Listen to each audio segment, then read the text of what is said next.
Annyeonghaseyo. Welcome to Afternoona Uncensored. Unscripted, Unedited, and uninterrupted. So let's get to it.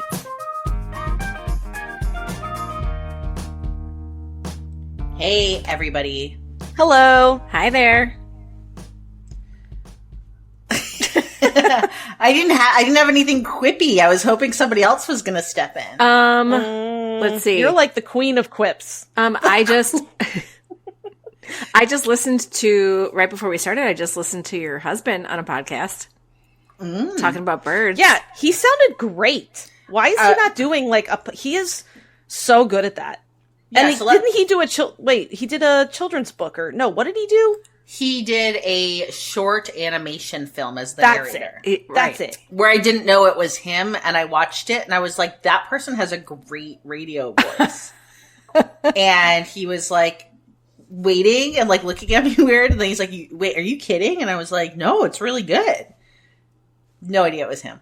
I have told you I've had a crush on little Aussie Nick for a long time. He's like the Australian Sigourney Weaver, narrating I will send him documentaries. Yeah, I'll send him to you, Megan, with a little bow. Please. You can have Neil because you want to know, hold up. You want to know what he is doing. I'm sorry. I just need to tell you. You want to know what he's doing now? Remember, he's got the whole my body age is 36 and he's Dane's big brother. Yeah, and he's Dane's big brother and you want to know what, so he had this I would never let that go if that happened to me. Just so you know, I know. He had a patch on the back of his arm. And I was like, it looks like you're wearing a pain patch? diabetic. Yeah, the diabetic, because it was raised. The diabetes monitors. What are those things? You know what I'm talking about. Like a blood sugar monitor? And he's like, it is a continuous glucose monitor.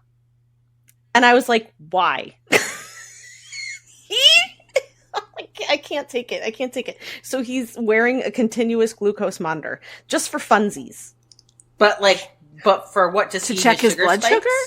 Yeah. He's very fascinated about what he eats and how it affects his blood sugar. So just for funsies, he's wearing a continuous. He's not changing a behavior based on it. He just wants to know. No, he has not changed how he eats. This is just for observation. Just observation. Is he finding himself very satisfied with his blood sugar levels, though? I think is he eating it and then it's rewarding him by being good job. Yes. Yeah. I gotta be honest. I don't give a fuck. I have not. After I found out what he's doing, I have not proceeded to ask more questions. Because he'll talk about it then. Because he'll talk about it. And I don't care. Although I did say, so he's like, my body age is 36. And I was like, well, you know what? Your face age is older than mine.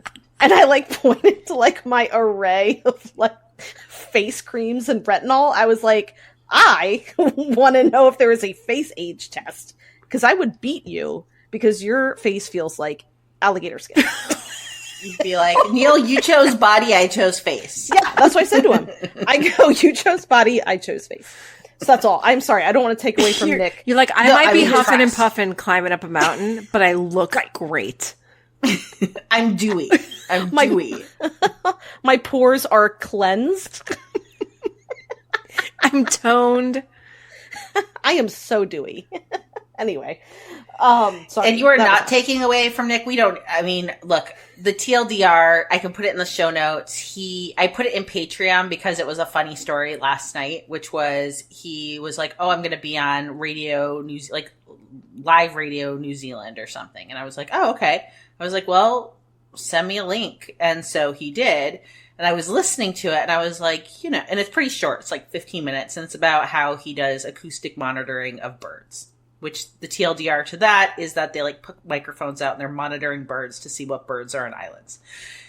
Anyway, lovely Kiwi accent, talking to him with his little whatever accent. And then I was like, okay, I'm like, you sound really good. And I'm like, and I always just am impressed. He's a good communicator when it comes to science. Yes. And he cosplays as a very animated, lively person. He does. Yeah, absolutely. And so I was listening to it like, wow, I'm like, you should really just think about, like, you could do a great science podcast, like breaking down complex things. And he just literally looked up from a crossword he was doing and just goes, no, and looks back down. And I was like, well, he said nar, right? Nar. No, he's even lost that good part of his accent. So we don't even get the nar. I just got no. And I was like, whoa, okay, like, excuse me for breathing. He sounds so good, and he sounds very, not excited, like, he's animated. Like, he's animated. He sounds like animated. Yes, it's like a calmed down Steve Irwin. Yeah, he's like excited about what he's doing. I think that is a great description. Oh my gosh! Anyway, now you're gonna want. I want to hear him. Nick say "crikey." Oh God, no. Please don't.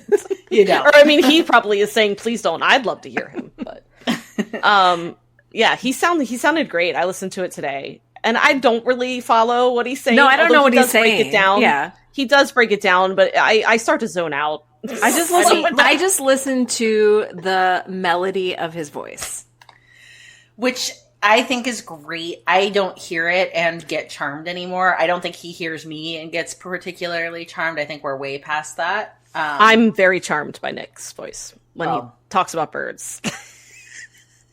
I don't know what's my most. Actually, I got really obsessed. There was like a kid on Instagram or like one of these reels going around. It was like a baby Scottish kid. And I was like obsessed with it this week. It was like a little kid talking about eating sausages. I would love that. I think I've seen it. Yeah, with the accent. Yeah, it's amazing. Yes, I'm like, the baby Scottish accent is amazing. It is. I am always blown away by young children with overseas accents. I understand that is reality, but I'm like, I know. No, it's true. It's true. It's just weird. It's weird. I think they're child actors. Like, yes, and I'm not saying it's weird that they have accents. It's just weird to my ears to hear a small person with that beautiful accent. Same. Yeah. So I'm gonna go with like, yeah, this is us just being like American asshole. Like, I'm not even saying Americans better. I'm just saying, yes, I know what you're saying. And when I first started, like, no, it's like you're immune to it now. Yeah. But when my friends in Australia first started having kids, I would go and see their kids. And the difference would be that they're like like their kid could be a little nasty shitburger monster. I mean, they're not, but all kids kind of are. And then it would be like, excuse me, can you just like not take that peanut butter and stick it up your butthole, kid? And they'd be like, pardon? Whereas my kids would be like, what? Why? And I was like, even if I had trained them all just to go, pardon? Anything would have been so much cuter. Yeah. So, so my kids just sound super rude when we go to Australia because all the other children are like, pardon me? And they're like, what? Like a dying cockatoo. Well, you have some news, right, Leah? Some book news. I was going to say, my first news was I did discover a new dinner recipe. I mean, if you want to share it. Oh, stop it. Oh, my God. Oh, my God. So we went sausage Caesar salad to this. I feel like we've gone down. We've definitely gone downhill because you're like, I see the sausage Caesar salad and I raise you this. I think I should be doing a cookbook called Oh my God. Cook Hacks. Or eating like you're 20 when you're not. Or just like 40-year-old struggle meals. So tonight I'm on campus to record. And I took a bag of rice from the food pantry at my work. It's in my office. I mean, come on, it's fine. And I brought it home and I put curry in it and I microwaved it. And then I felt like it looked a little bland. So I put Cheez-Its in it. Of all things. And that's what I was eating. Not peas, not broccoli, fucking cheese. I didn't, if I had it, I would consider it, but I'm like, all I have is leftover birthday cake from my kids' birthdays. And you didn't put that in there? I did not, I don't really like cake. So. But you put it with a little curry and rice and it might be a whole new world. Yeah, maybe some chocolate cake with curry? Gross. No, probably not. Ugh. But, okay. So this is like, I think this could be the good segue. Okay. to our Uncensored, which has no theme. Right. No, we have no So theme. Correct. So a segue just to talking more about creative content, which is what people come to listen to. Mm-hmm. So, okay. So in 2017, I've written, okay, I'm getting ahead of myself. I'm going to just make it simple. In 2017, I published the first of a 3-book hockey series. They were very short books. They were about a fictional team, the Denver Hellions, and the first book is called Mr. Hockey. And they were very tropey. And the first book was essentially the idea of like what would happen if a super fan got a chance to like date their idol, for lack of a better word. This was very pre-BTS Right? as well. I know, but I love how it connects. Yeah. So it was like, let's say that you have somebody who's just like a major hockey fan. So that was my heroine. She's a librarian, loves hockey, but she really just has a huge crush on one player who comes to a literacy event and they connect and some sparks fly. And, you know, what do you do if you're like have a cardboard cutout of that dude at the house? Like, you know, like that's an awkward It's so thing. her because, private life. You're like It is her private life. I feel like this is all foreshadowing. It was. Except in her private life, she just has that. She's not dating the guy. Like, it'd be like she's if it not was dating the dude. guy. She's True. right. True. Yeah. So it's kind of like, you're like, do I out myself and look like I'm dating you because of this? Or do I hide it, but then I look like a creepy serial killer? Decisions. And then the second book is Enemies to Lovers, and the third book is A Virgin Hero. So anyway, the books came out. They had their little moment, and then that was it.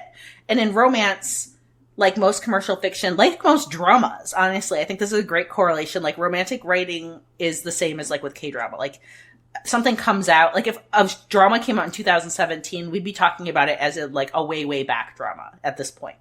Like, you know, back in the olden days of 6 years ago. Right. What? I mean, yeah. Yeah. And so like the book was done. Cue a couple of weeks ago where And your You know, your editor left, right? my editor left. You had like, no more connection to this publisher. no more connection to this book.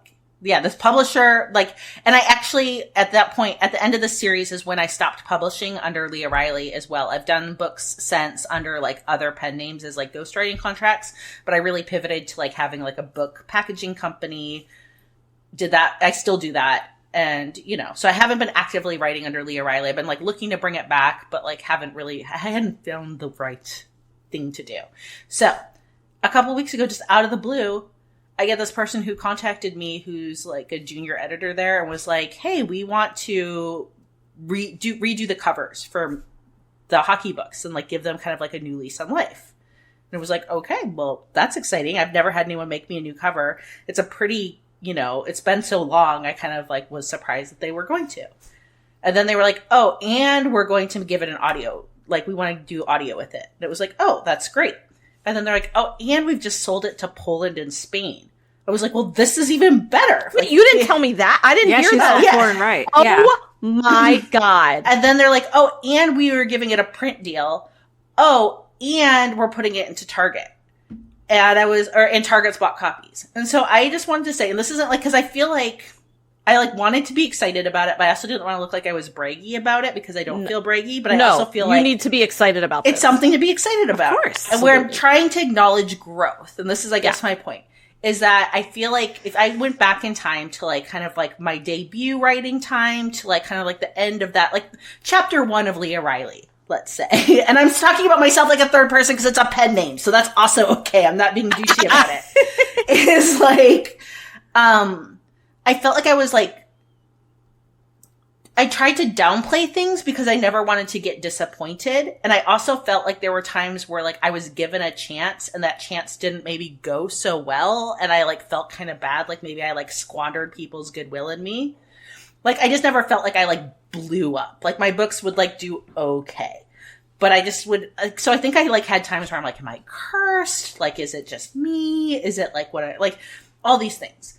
And so this hiatus I've taken to like, just work in creativity, but like not actively be like kind of in that saga production.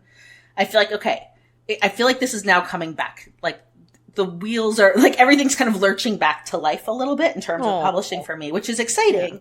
Yeah. But I'm like, okay, this time I don't want to be like a fucking egotistic monster. I have a lot of self-doubt, but I don't want to like feed that part of it. I want to feed like the good thought part of it. Cause I'm like, well, what's the worst? That's like, I might as well be excited. I mean, yeah, for sure. We've all had books that flop. That's the worst that can happen. And we've all gotten over it. So, and I mean, I've had books probably shit. Yeah, you get the Target check. Who gives a shit? Yeah, I've had books flop so hard that like it's almost like you just threw them off the diving board and they like belly flopped so bad. Like where I was I mean, it's just part of this. It's part of this. I got an email from my editor after week 1, and she sent to me and my agent. This was not a nice editor, though. No, but she was like, "Where you promised us that Megan had readers? Where are they? These sales are terrible." And I was like, "Fuck if I know." What do you want me to do? I wrote the book that you bought. I don't know what you want me to do. Oh my god! Anyway, I did not know that somebody wrote you and said that. Oh, it was awful to me and my agent. I have a suspicion of who it is. I know. And you shall not I know who it is. Yeah, I'm name. not going to say the name, but I'm positive who it is. Yeah, you guys know. Yeah, I hope it's somebody who's no longer actively working in. It's publishing. Well, it's a publishing house that the three of us, have had experiences with and don't like. I'll tell you off camera. Oh, no, that's not okay. That's not who I was expecting, but now it does make sense. I'm gonna have to no, I know who it is. I know who it is. Now I know who it is. Oh my god! Yep, I know who it is. It wasn't my first. My first thought was who you thought, Leah. Yeah. Okay. No. Even worse. I know. So terrible. So yeah, and here's the thing: is that like when you're the content producer, people you're getting the dumps. Like if somebody doesn't like the book, it's your fault. Which fair. If the book doesn't sell, though, and the publishing house comes back to you, like, what's up? I'm like, well, I don't know. You're the people with the fucking, like, you're the ones with the money to market it. You're the ones with the money to market it and put it out there. You're the ones at the Capitol. What do you want me to do? I don't know. I made the story. Like, you have to get people to buy it. Yeah. Like, I delivered what I promised. And that is really all I can do for the most part. Especially when it's, like, a big publisher. This was one of the top publishers. Yes. They have a lot of money. Yes. And it's but no, it was who none of us work with anymore. No. But and look, I want you to be happy. And I'm saying this like obviously I'm envious. The publisher that's repackaging for you, I have 6 books with them. They have not reached out to me, but I think I can be envious, but I can, and at the same time, be so super happy for you. Just because I want to tap into me, there's room for want everybody at the table, and that's what's hard to understand 100%. In this. And a rising tide lifts all boats. That's what I always say. This is very true, and it's not like they were like, you know what? And I mean, this is where I'm trying to be very careful not to denigrate myself. You should, but I'm also a realist. It wasn't like they were like, you know what the world just needs. I was just thinking, Leah Riley just needs that comeback. Let's just really invest in her. I think what happened is hockey books have begun to just be the thing. Yeah. And I don't know how they realized it, but they were like, hey, we have this like dusty old hockey series here that like we didn't even pay royalties, like, or like we didn't even give an advance to. Yeah. So like pay her for this. So. Yeah. Like, I mean, like I'm making royalties on it, but like, yeah, it was like a no advance deal. They're like, probably like, let's dust this off. But they're investing in it, like new covers, and now they're run, audio. No, now they're full. No. I mean, this is what's wild is like now I'm getting like a very lovely investment, like promo, all this stuff, and I'm like, huh. So first of all, is Goonies Never Say Die. So that's lesson 1. Lesson 2 is we can all be zombies if we just manifest the fuck out of it. Which is, I do think manifestation, at this point, I am becoming a manifesting believer. I have now manifested Soul, which is happening in 3 weeks. Oh my god, I can't believe it's 3 weeks. Jesus. I have My Would You Rather tonight is about your trip to Seoul, by the way. Okay. So. And then, manifested, like, books. Like, I'm just, again, there's a lot of shit in my life. I'm eating Cheetos out of a bowl. Cheez-It. Like, let's be real with a Cheez-It, sorry. Next time, try Cheetos. Yeah, I'm eating Cheez-Its with a spoon and rice. So I just want to really be clear, like where we're How at. things are going. Yeah, so we take the wins. Of course. And I guess I want everyone to look for where their wins are coming and when their ship is coming. And when that ship comes, look, call it a fucking cruise. Don't call it a ferry. Yep. You jump on it and be like, this is a goddamn cruise. We're sorry, Megan. It was a cruise. If it was a cruise for you, it was a cruise. It was a goddamn cruise. It was a goddamn cruise. Thank you. And at this point, I feel like that's the life lesson here is never call it a ferry. When your ship comes in, you just call it a fucking cruise. Always. It's always just like... Well, look, I love that. And so I was going to tell you guys this off air, and then I was like, no, I'll just tell you on air. It's fine. So sorry, I have to clear my throat. It's going to be in here. We don't edit these. Clear your throats. It's in here. Okay. So my agent, I've written obviously under Ella now, and I've self-published for 2 years. And so I haven't written anything under Megan Erickson for a long time. Definitely haven't sold traditionally under Megan Erickson for a good 3 to 4 years. And, but I've had this book idea on the back burner for a long time. It would have like romantic elements in it, but it's not like a romance, which is what I've obviously always written. Is it with humans? Yeah, but there's like there's kind of like magical realism, paranormal elements. And it's kind of like inspired by like the Pennsylvania Dutch witch doctors, of which you've been talking about this for a long time. Yeah, I've been then I've been talking about this book for a long time. Like I'm talking like 5 to 6 years. I've been talking about writing this book, and my agent wrote me today, and I feel like normally she's a little bit more. Her word, I don't know how to explain it. She's maybe normally a little bit more like just like friendly, conversational. And I think she was having a little bit of a like, she's like, just tell me right now, like, are you ever basically going to give me anything to sell? Like ever? And she has every right to ask me that. Like, she wasn't that blunt, but she was I could tell she was like, throw me a bone. Like, and like, let me know what your plan is. And it was funny because I listened to It's Bananas podcast, and she talks about like bravery. And I don't remember which podcast it was, if it's like 2 ago or 1 ago. And I knew as soon as I told my agent I had a book idea. She's like a dog with a bone. That's just like the way she is. Mm-hmm. So I have avoided telling her about this book idea for 5 years. And I've written like a chapter. I have like 3 different synopses depending on how I want the story to go. I have multitudes of research. I have like 5 books stacked all about this like subject.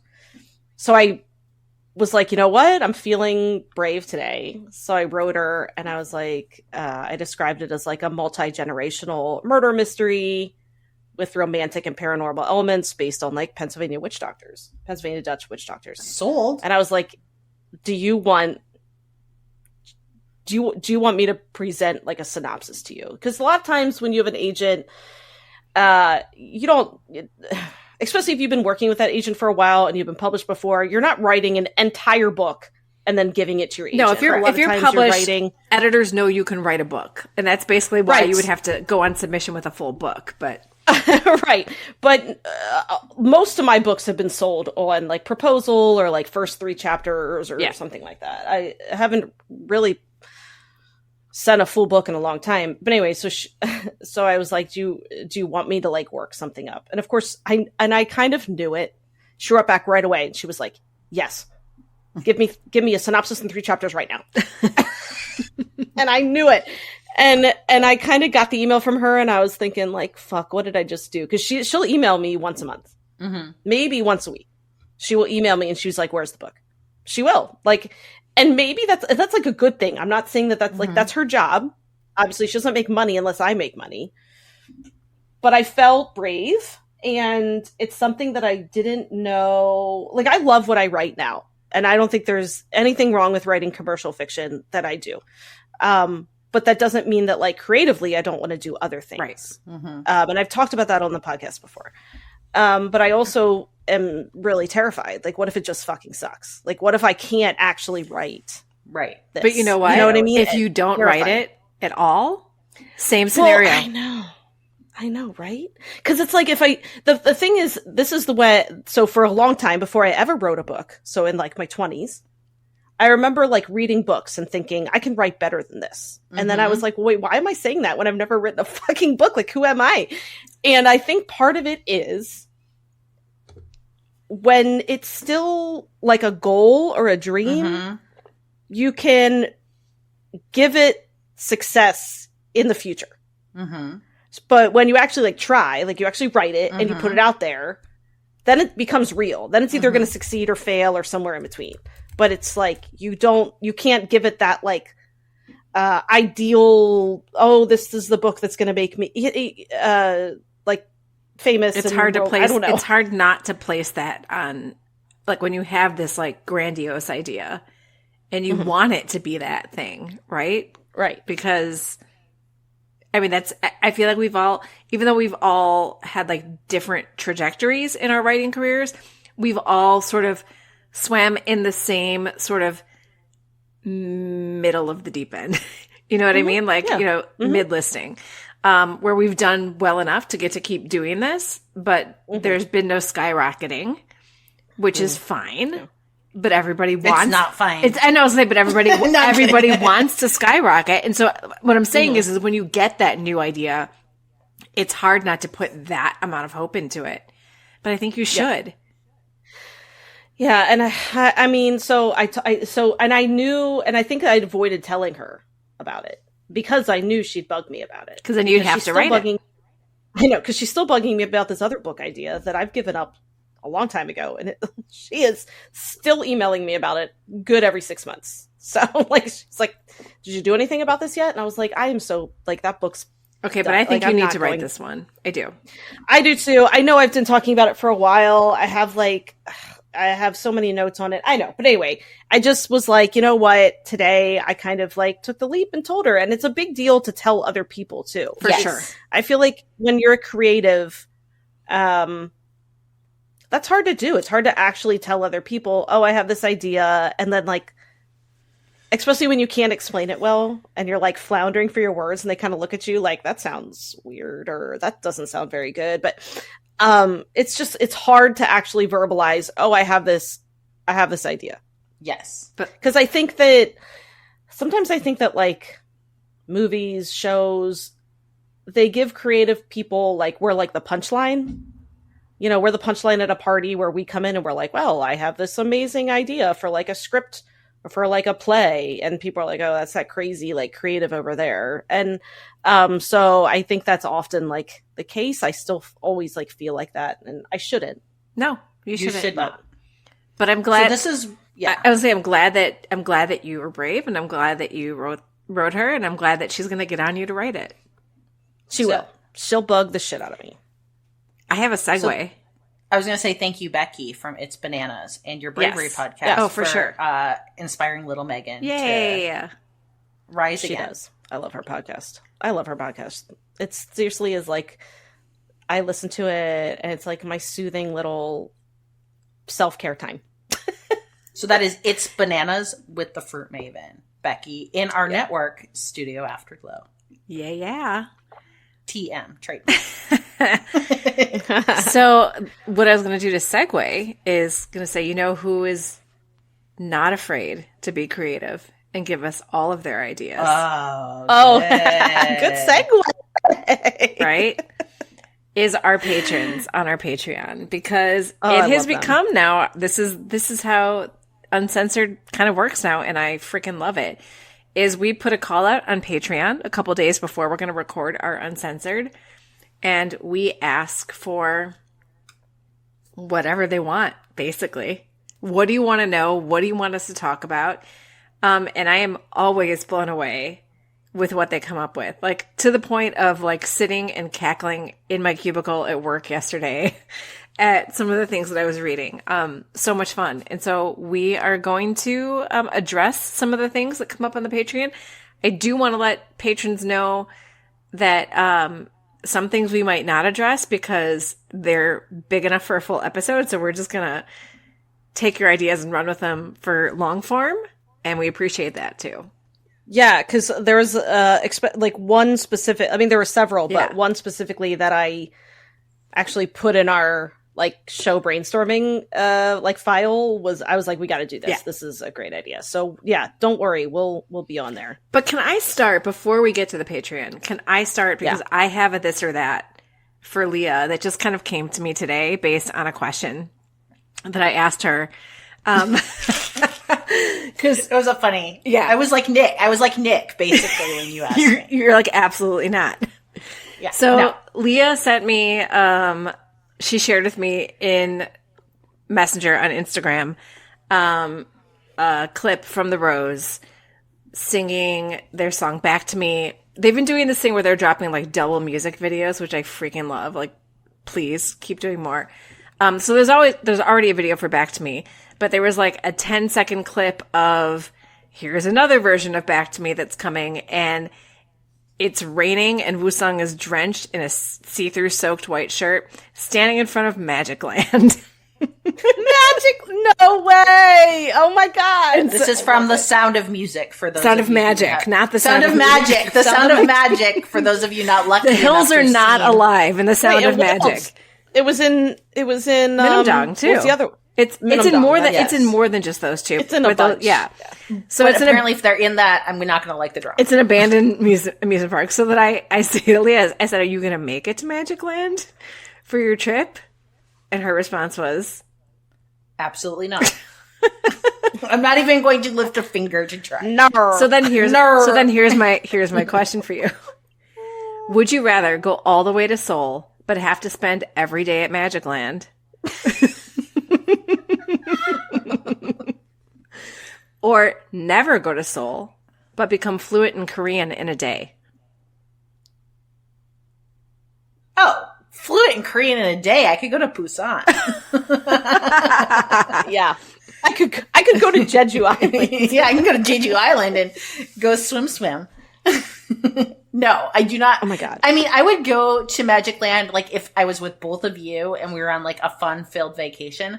I'm going to be in Seoul for 6 days. So I am not going to use one of these very short, limited time periods to trek out and go walk around Magic Land. But thank you. That was amazing. A great question. Yeah, that's a really good this or that. That's very funny. I personally would put Magic Land at the top of my visit list. I'm dead serious, guys. I want to go so bad. Amazing. Okay. I want to sit on a horse and pretend I'm flying through the air. Jesus. With Chunguk. It wasn't even good when we watched. No, God, I judge you. I don't care. I don't want to relive Sound of Magic by any means, but I do want to go to Magic Land. Yeah.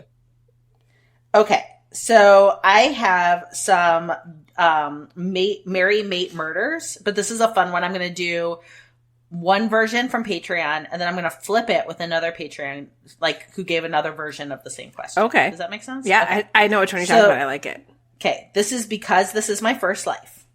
So, Mate Marry Murder with Sehi, Sanggu, and Boknam. No, I'm... And there was... I have beef with this. because there's no... There's no one song. Yes. And I feel like I would just give it up. I would give all of those up for him. For one conversation with Wonsuck. With Wonsuck. So even though he said apologies to Wonsuck, you would just take it all and throw it out the door for Wonsuck. Yeah. Okay. Jesus. So, but I'll still do the Merry Mate Murder. Okay. But I'm just saying I'm doing it under protest. But you're allowed to say none Wonsuck, Team Wonsuck. I am Team Wonsuck, but no, I'll still do it. But go ahead, Amy. No, I don't. I think it's hard. Yeah. Who am I going to murder? I mean,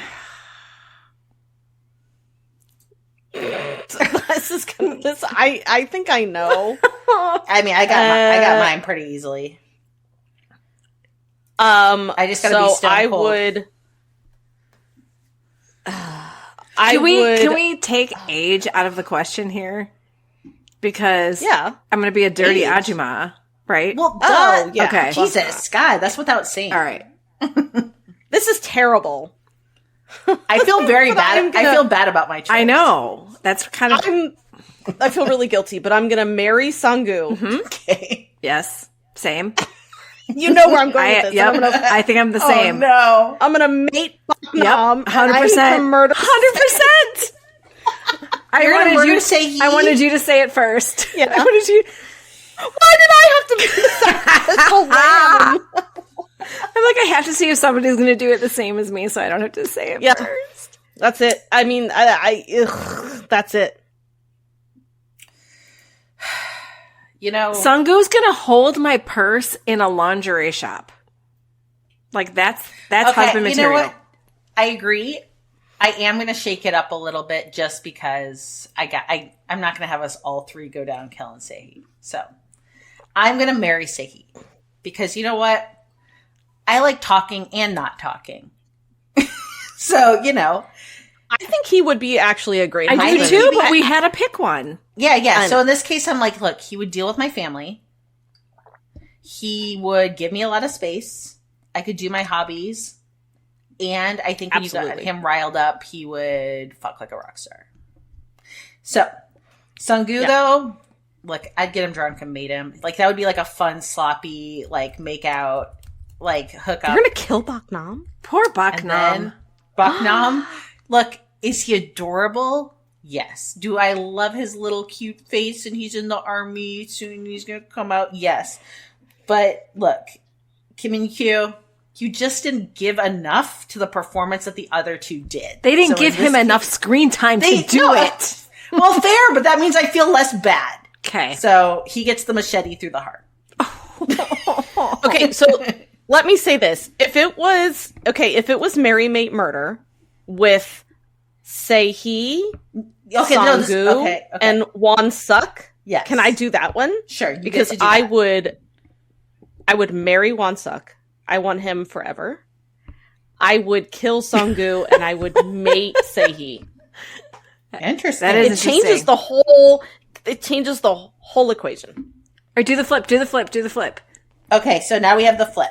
So we had somebody else go with like the female cast side, which is Marry, Mate, Murder, Jiho, Suji, and Hora. This I got- is easy. For me, it's very easy. I'm gonna mate the hell out of Suji. Wait, Suji? Yeah. Oh wait, I got the names right. You're wrong. You're correct. Yes. I got the names. I've had a crush on her since Black Knight. Like, Ugh, she's so great. yeah, she's hot. So hot. I'm gonna mate her just because I'm happy for her and Sangu, but she is an independent woman who needs her space. And so she's not, for me, ideal wife material. Correct. Because I don't know. She's good for Sangu. So I'm going to mate her. I am going to, I'm going to marry Horang. What? And I'm going to kill Murder Jiho. No. And here's why. Okay, I need an explanation. Yes. So, and I love her. Like, Jung So Min have had the biggest crush on her since Alchemy of Souls. But we had a great comment from a viewer about the way she treated her possibly autistically coded husband at the end, right? And wanting to get just like the feels out of him when he's a man who doesn't operate that way. And that kind of turned me a little bit on her as far as, is she a good wife? I want her to grow to understand Sehi and be a good wife to him. And because it's all about expectations, right? She expected something for him that is not in his like chemical makeup to give. Right? Like she had to bring him to tears, literally to drunk tears, to get emotion out of him. And I understood that she needed that from him, but I wasn't happy with the way she did it. So I murdered the leads. I mean, look, that is fair, but I could never marry Ho Rong. Look, I think Ho Rong is fantastic. If I had to live with her, I would smother her with a pillow. I could not. See, I think I would marry Ji-ho. I think Ho Rong grew and learned. So yeah, I know. I know. But I think like she was great. Like they were a great couple. Like I'm just saying, for me personally, her and I actually think I'm like Ho Rong. That's the problem. Like I actually think I'm a lot like her. We would drive each other crazy. There's just no. Yeah, and I'm not. I'm quiet. I'm quiet, and so she would be the one that would liven up the house. Yeah, see, I do think she would work with you, but for me, I need someone more like Ji-ho. I mean, I married basically Sehee. Okay. Which I actually, just real quick, I did tell Neil about I was just explaining about the drama, like the board that was in his office, where it was like employee likes and dislikes, and how he said, I like my cat and my house, and my dislike is things like this. And Neil was like, yeah, that's what I would say. Did you finish yours? Yeah. Wait, finish what? Who would you mate?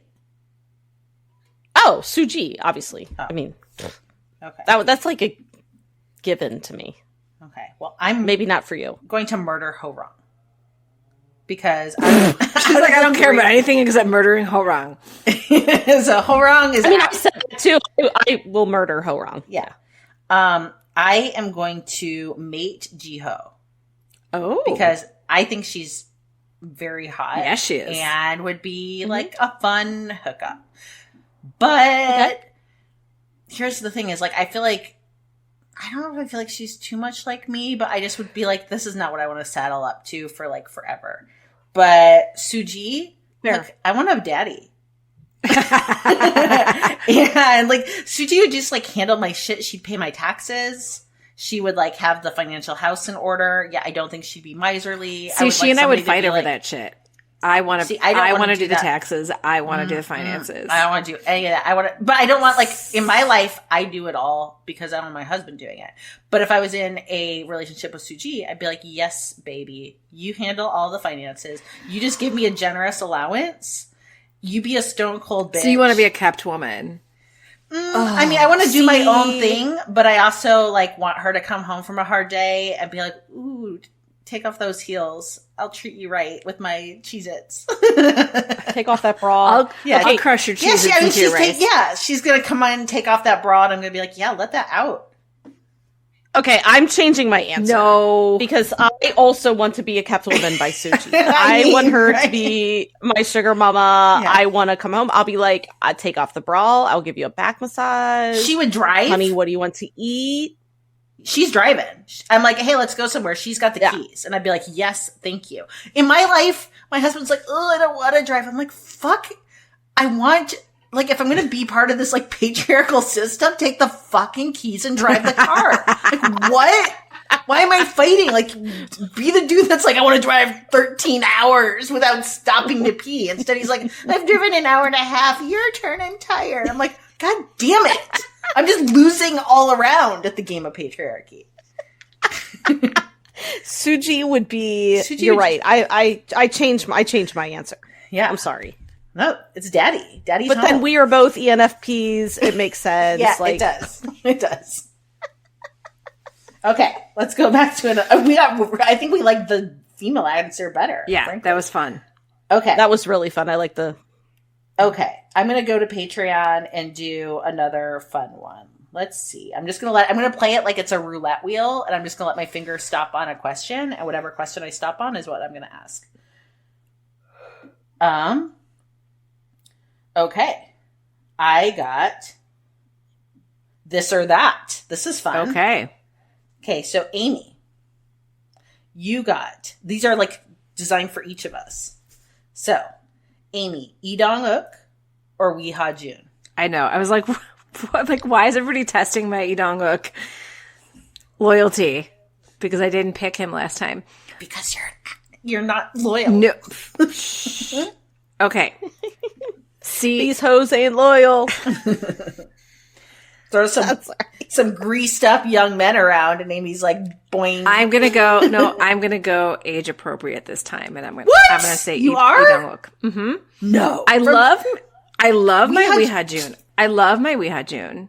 I can't believe this, but I love him. I love him as K.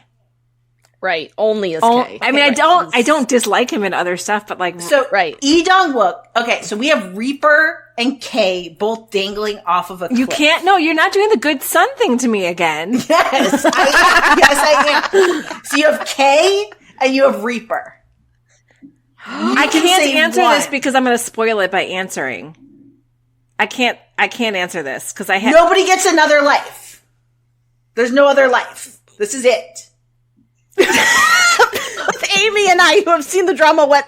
We both did this head tilt at the same time. But she's saying though Idong-wook as Reaper, yes, or Weehajun as K. Yes. So no spoilers. You can answer that. No spoilers. These are separate beings. Why do you get to modify the question?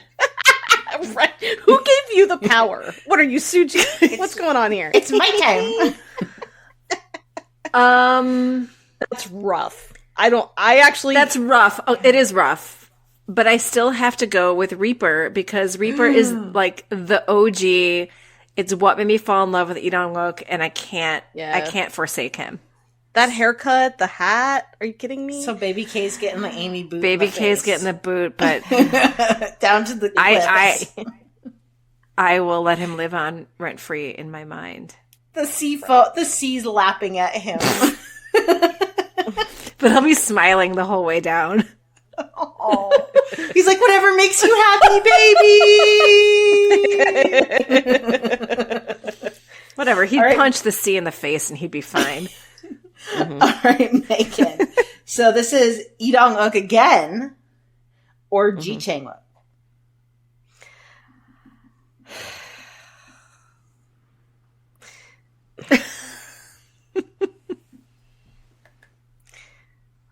So this is hard because my latest Ji Chang-wook roles have not been like my favorite, but he's in a new drama coming up with Weehajun, which is like looks right up my alley. Like a lot of punching and fistfights and mafia. It looks like it's like my name is written all over it. But I'm still going with Idong-wook. Because here's the thing with Idong-wook is like I've liked every like single thing everything he's done. It's just there's just something about that's true. Idong-wook. Have you ever seen him and been like, nope, it's not doing it for me? Like, no, it like does it for me every fucking time.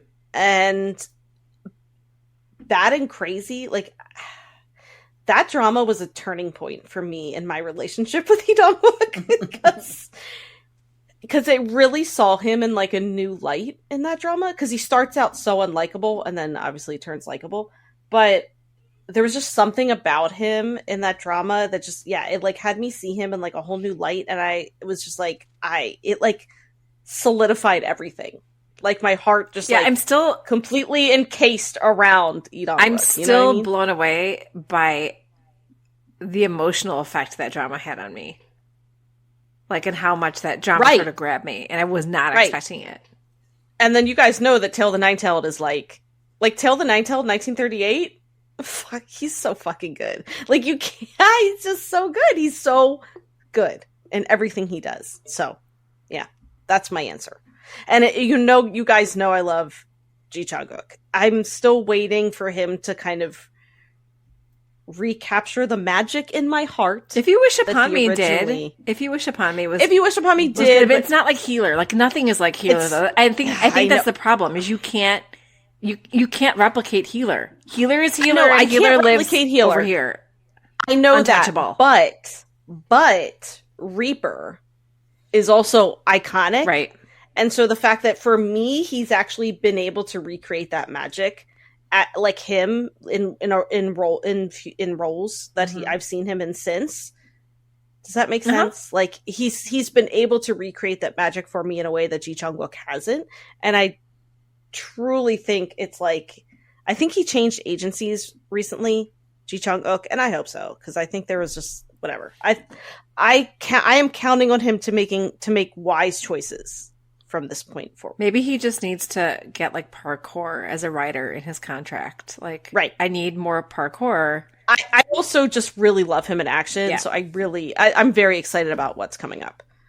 Okay, so Leah got the Battle of the Jae-ooks. Mm-hmm. So you have Kim Jae-ook or Lee Jae-ook. So I've just decided age is but a number, baby. We're going Lee Jae-ook all the way. Yeah, I mean, yeah, that would be a no. I mean, I'm sorry, Kim Jae-ook. Kim Jae-ook is lovely. I'm excited for his new drama. I mean, that picture with his long hair. Yes, that did some things to me. Look, Antique. Like, remember Antique? I actually went back and looked, and I think our 2 lowest listened to podcasts ever. I went back and looked recently to be like, what were our lowest listened? It was Antique, and it was Imaginary Cat.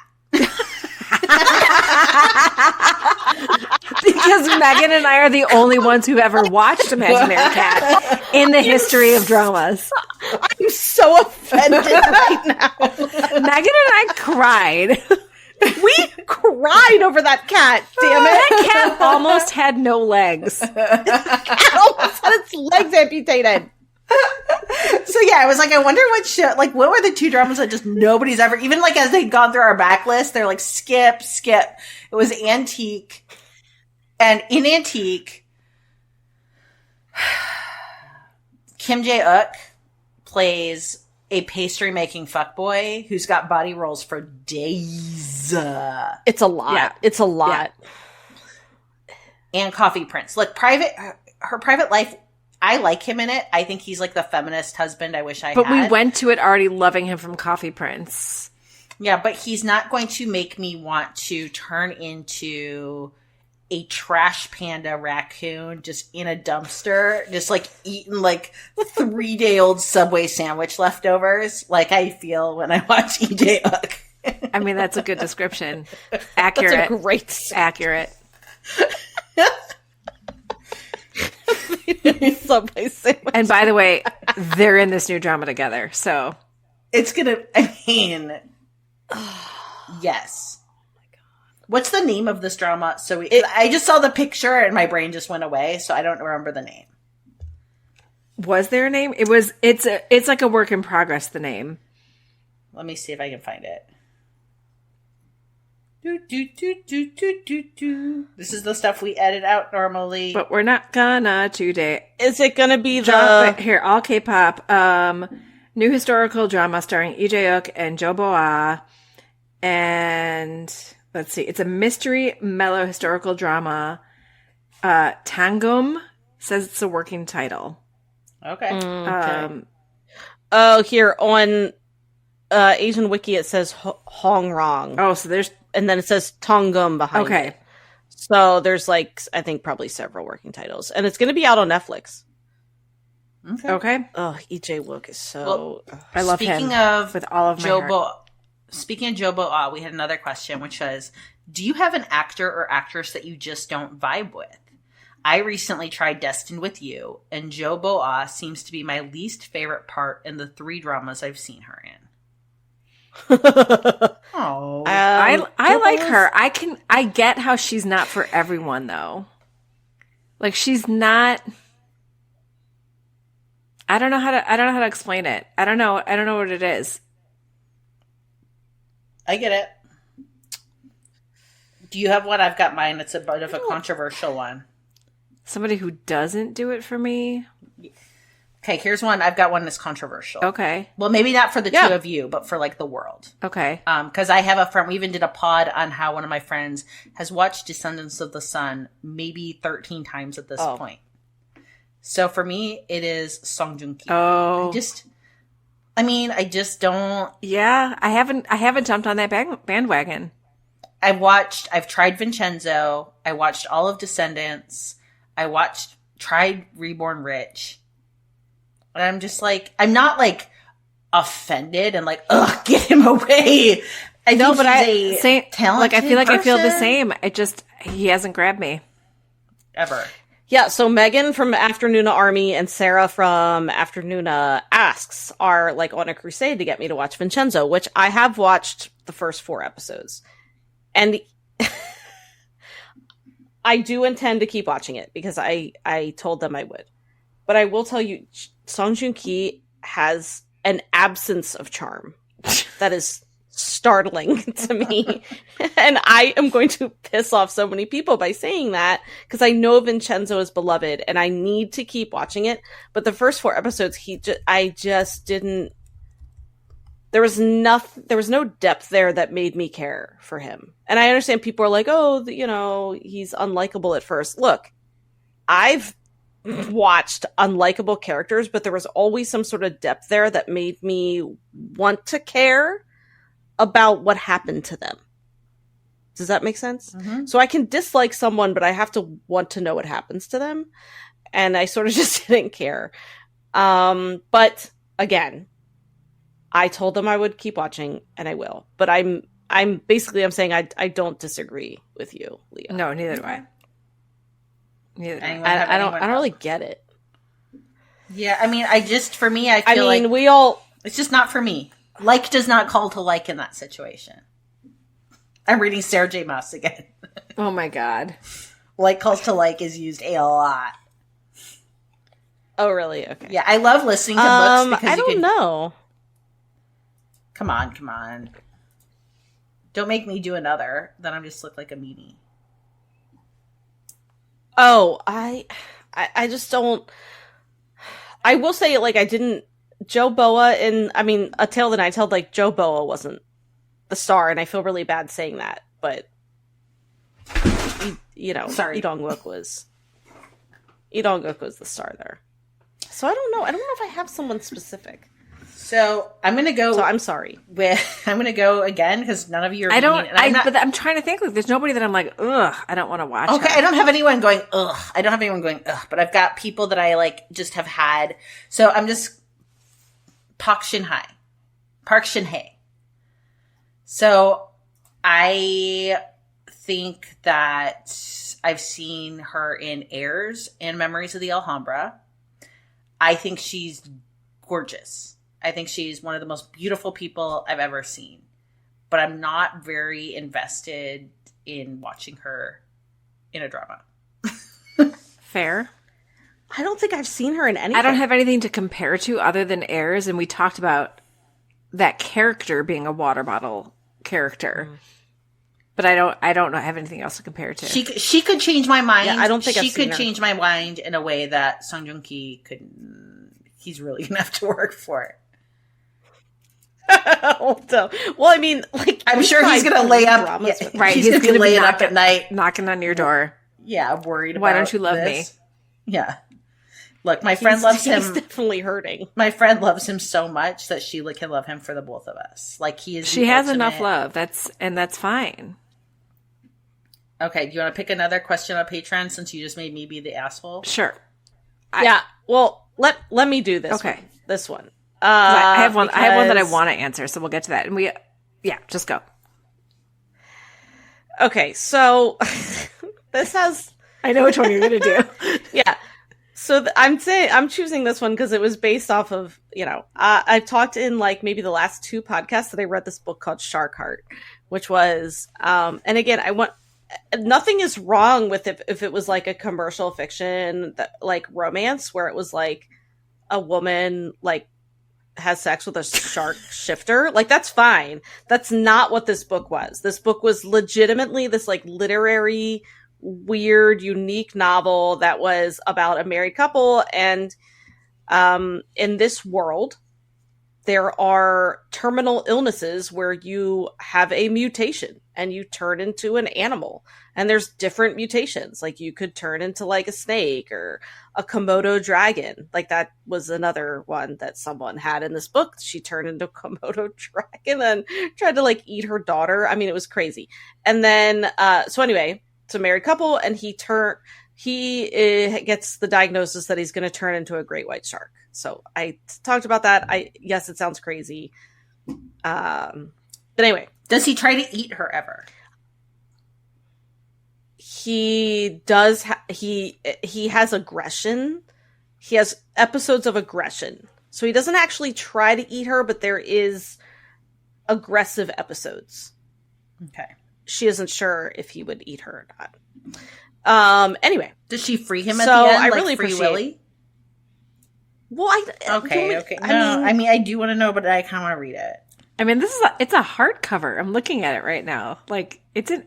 Oh, yeah. It's like... It is the weirdest book. I promise you. It is the weirdest book you'll ever read. And you'll have no idea where it's going. Because I was like, is this going to be like... I don't know. I don't know how else to explain it other than it's fucking weird. Okay? Does she have past trauma with a shark? I'm just reading the description right now. It's such a weird book. And I'm not like, I didn't dislike it. I actually think about it often because it was so weird and unique. Anyway, so we had a great, so because I've talked about this book, we had this great Patreon question that was, I have a great fish or that. Sorry, this is that. This or that. So the first is, would you rather be in a Would you rather be in a happy and loving relationship with your favorite K-drama actor, but for one week of every month he turns into a shark? Which my husband will be like, my wife does. It's like Shark Week once a month. Anyway, or would you rather see your favorite K-drama rewritten and turned into a shark shifter romance? And then she wrote Kim Finn, perhaps, instead of Kim Finn. That's which pretty funny.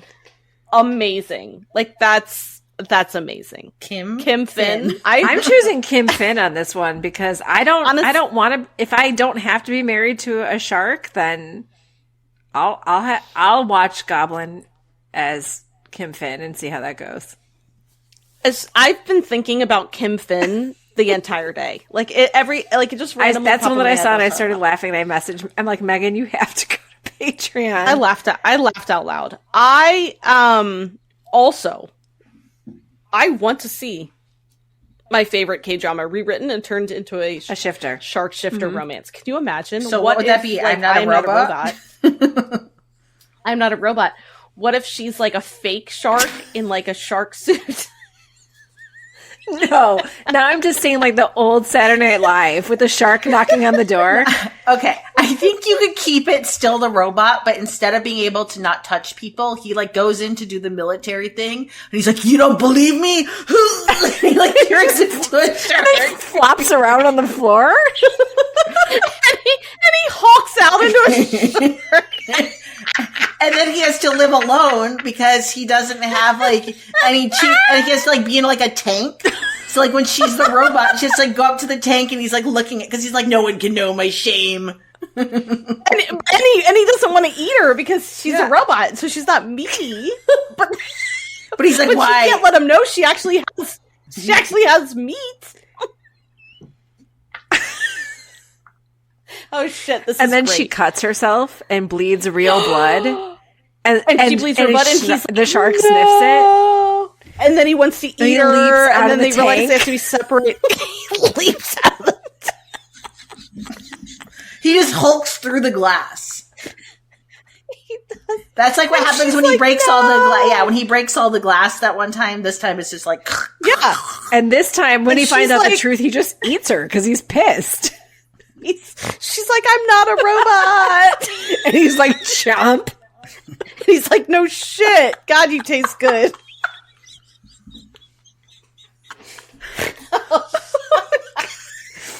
And in Goblin, she has to be the shark's bride. Oh my. Can he be a hammerhead? So thin.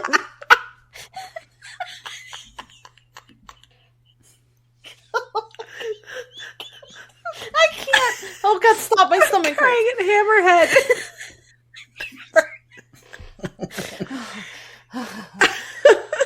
What's that? Wait, what's she the name? She has to take the harpoon out of his chest. Oh my God.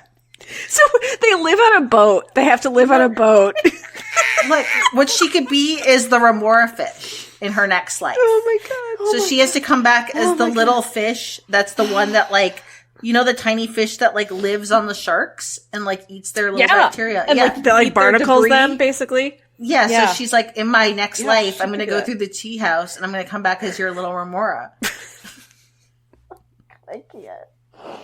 The harpoon. Look, I'm going. I do not want to see Mr. Sunshine or Reply 1988 as a shark shifter. Who shifts in those? Like everyone? And let me just be real. Like, I'm just like, for me, if I could pick, like, what is it? I get to be with my favorite K-drama actor. He just has to be a shark once a week or a month. I'd be like, yeah, we'll just take you to Monterey Bay Aquarium, give you some R&R, see you in a week. And I'm going Byung-Yo-Han. I'm just driving him down as he's like jerking in his seat. I'm like, don't worry, baby. I got you. We're almost there. And then what happens when you get into a traffic jam and he sharks out in the car? You're gone. No. Remember when Eugene has to shoot the window in Mr. Sunshine, and then he has to say like, you know, help me. I'm like a U.S. citizen. What if he's like, I'm a shark.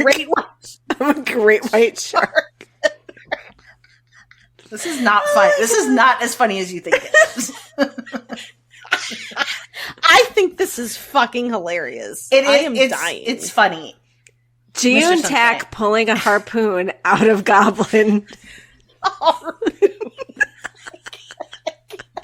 can't. Can you see my harpoon? Do you see the harpoon? And then does he Only get like a the shark's bride can see. Oh my god! And does the shark like get a mullet? Like as it half turns, like the black mullet starts to grow out of the back of the shark. Oh my god! Oh god! I can't. Okay. Well, great question, listener. You just made Megan pee her pants.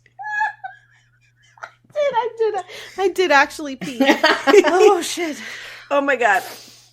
Can we do a K-pop rec? Yeah. Okay. Let's do. We're getting to the end here, so let's just hulk in a little bit. I don't know why hulk in is the verb of the night, but we're gonna do a little K-pop rec of the week. And Amy, what do you have for us? I know. What? And then I've got a segue question from this. Okay, good. From the because Patreon. Because that's what I want to answer. Okay, so I had mentioned last week that the Rose's comeback was coming up, and it's coming faster than I thought because as of the time of this drama, the Rose's comeback will be in 2 days, September 22nd, Duel. So that I am recommending a whole album. Okay, I'm recommending Duel, the comeback that will be out by the time this episode airs. There's 2 different versions of Duel, Dusk and Dawn. Wait, I'm sorry, real quick. Are you saying duel like D-U-A-L? Yes, D-U-A-L. Okay, D-U-A-L. that's all. Sorry, that's a good No, it's thing. okay. It'll be in the show notes, hopefully spelled correctly. Right. Yes, so Duel, D-U-A-L. And there's 2 versions, Dusk and Dawn. Same songs on both, but of course different visuals, so I ordered both of them. And there are 3 singles out so far. Alive and Back to Me were released first, and then You're Beautiful just came out pretty recently. And my favorite song so far is Back to Me. I will say that. That is my total fave as of right now. So good. But you have to check out the one-shot, one-take second music video for You're Beautiful because it is fire. And you can find it on The Rose's Instagram. It's just at @official_The Rose. And it is worth a watch. It's amazing. Or head over to the Rosearium app and join with me because it's fun over there as well. And this band, like, I didn't know what I was getting into, and I've brought this up before, and I have Tanya to thank for it. Tanya from Afternoona Army, who was like, "I'm coming to Chicago. Do you want to come with me to a Rose like post Lala show?" I was like, "Sure." She's like, "It's only $60." I'm like, "Awesome." And yeah, I've never been the same. I'm going to see them in Denver in October for their official tour. And I will be there for sound check, and I cannot wait. Like, I cannot wait. I'm going to be talking about this for months, so just so you know. Oh, I'm so Yes. happy for you. That sounds awesome. And also, just one other thing. I mean, of all the things that they're doing, they're also doing this like self-care series for this app called Mindset, or it's also on Mindset's YouTube channel. And they're doing this awesome self-care series where they're talking about like ways that they've struggled to take care of themselves. Some of it even gets into like mental health issues, and then talk about how they overcame that stuff. It's really, really uplifting. That's amazing. Yeah, I mean, love that. so cool. Yeah. And I'm just kind of anticipating by teaser clips. There's a short album teaser film for Duel on their Instagram, and there's a song called Eclipse that you only get to hear like several seconds of, but I'm like, I think that's going to be one of my favorites too. So I'm really, really excited about this. I'm going to gush about the Rose, like I said, for a long time, up until the concert, after the concert, so you have been warned. I'm not going to shut up about it, but head on over to the Rose app if you want to buy pre-purchase Duel before it comes out in 2 days, which it'll already be out by the time you hear this, so scratch that. Still head over to the Rosearium app and purchase Duel anyway, because it is going to be fucking fantastic. And this is only their second full album together. Really? Because they got together, they put out their first album, and then they did their military conscription. Oh, okay. I thought they'd been together for a while. I think 2017. But then they also had a falling out with their management, and so this is kind of like starting over. This whole album for them. Good. I'm happy for them. I hope it sells gangbusters for them. They're amazing. I love them so much. Amy will be contributing to 25% of that. Seriously, I don't even have a CD player, but whatever. I've got the the deluxe double disc set, so I got a whole shelf. I buy the CDs in my car. I can listen in my car, and I will. Yeah, there you go. Awesome. Thank you. So the good segue here, and maybe something that we can close out tonight with, is where's this question? There are super talented K-pop idols that have transitioned to dramas. Who is someone you would love to see star in a drama, and what type of role would it be? And if anyone tries to take mine, I will take red chopsticks and shove them in your face. What do you mean? Who's going to take yours? I already told you what I was doing, so I'm not going to take yours. Okay. Oh, I do want to say that there was all this news that Rowoon is leaving SF9 to focus on his acting, and I was kind of like, hasn't he already? It felt to me like all these people were reacting to that as if it was new news, and I was like, I'm like, he's pretty much an actor now. Yeah, he's been doing that, people. Yeah, I don't know if you thought he was going to go back to SF9 regularly, but we kind of all knew he wasn't, and SF9 will be fine. They have so many talented guys. They'll be fine. So, can I just say mine? Because I've been dying to say it all night. Okay. So, for sure, mine's going to be Woo-sung from The Rose. So and what gave me this vibe, he has a solo song called Phase Me.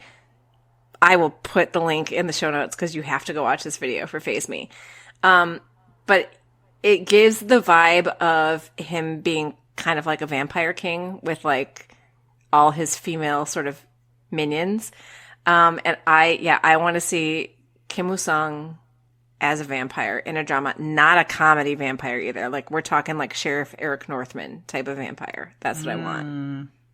I like that. So that's my answer. Final answer. Go ahead, Leah.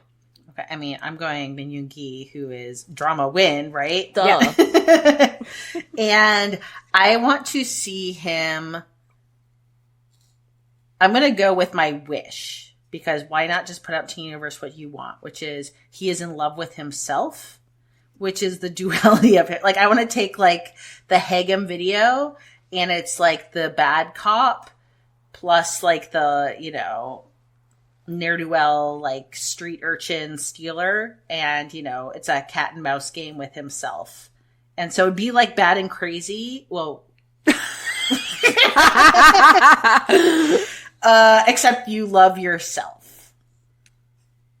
Yeah. That's what I would like. And I want to see Min Yoon-gi as a or mafia boss, K-drama actor very badly. Does he know? Does he know that he's in love with himself? No. Fun. I like it.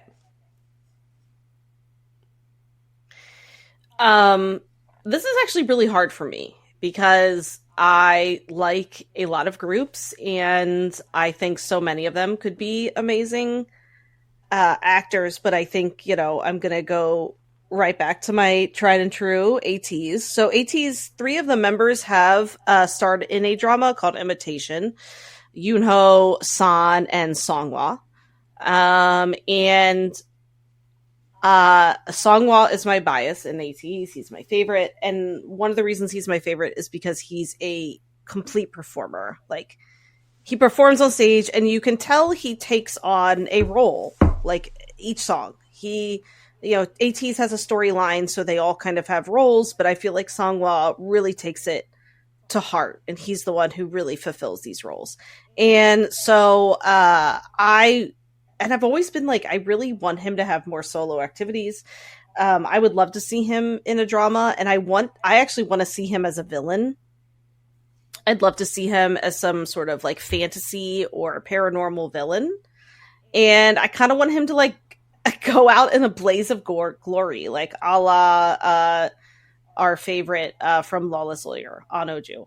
I think and maybe that's kind of weird that I want my bias to be a villain, but I just think he'd be so fucking good at it. Like, I love a good villain, or like a good villain, like in Suspicious Partner, who's just like, he's so charismatic in the beginning. You don't know he's the villain, but then he plays that villain role so well, and he's still charming as a villain. Like, remember he was one of our favorite villains, and I feel like we haven't talked about him in a while from Suspicious Partner. Oh, I forgot. Yeah, and so good. He was right. Remember how much we loved him? Yes.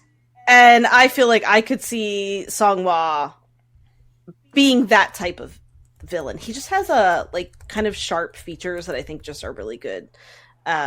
Would be really good villainy. So yeah, that's what I want to see. But honestly, guys, like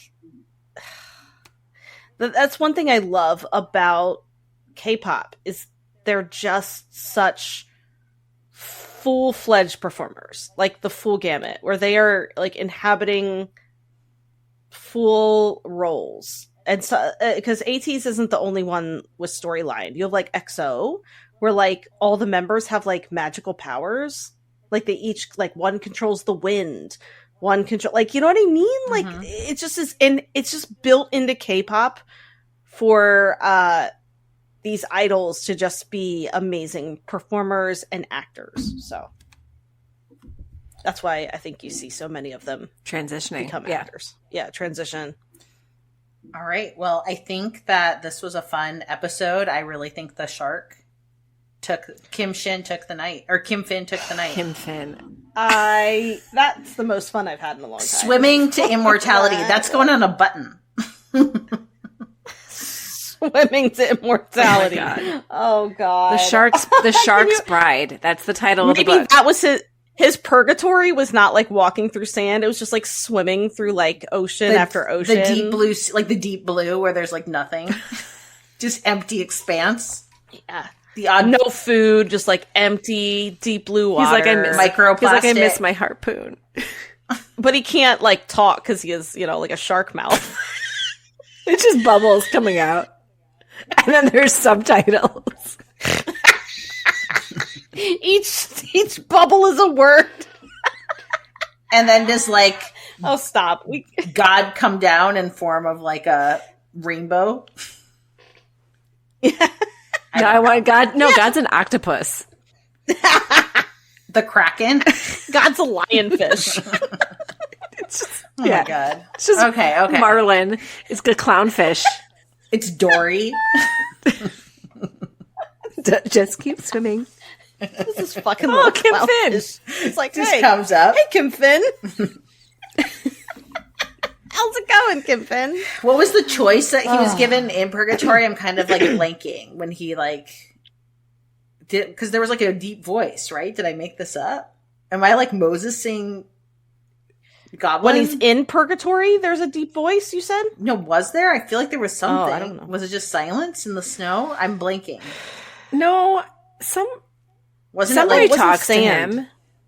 It was snow. It was snow. Yeah, It was right? snow. Yeah, he was in the snowy. Oh, okay. Yeah, It was cold. but I don't remember if it was like. Kim. I don't think it was like none shall pass. I told You have done. I totally thought it was sand. Time. I don't know. All right, it's time to end it here. Oh God! What Thank a you, night. That was patrons, fun, for guys. your amazing questions, suggestions, all of it. Yeah. We appreciate you so much, and we will talk to y'all next time. Annyeong. Annyeong. Kamsahamnida. Thank you for listening to Afternoona Delight. Where can you find us outside the pod? Head on over to afternoonadelight.com. That's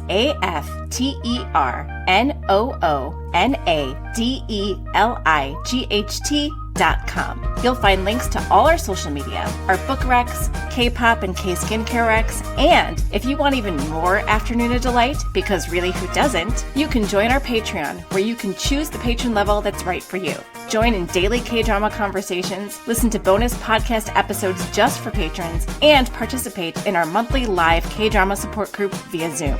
We can't wait for you to be a part of the community. Until next time, annyeong!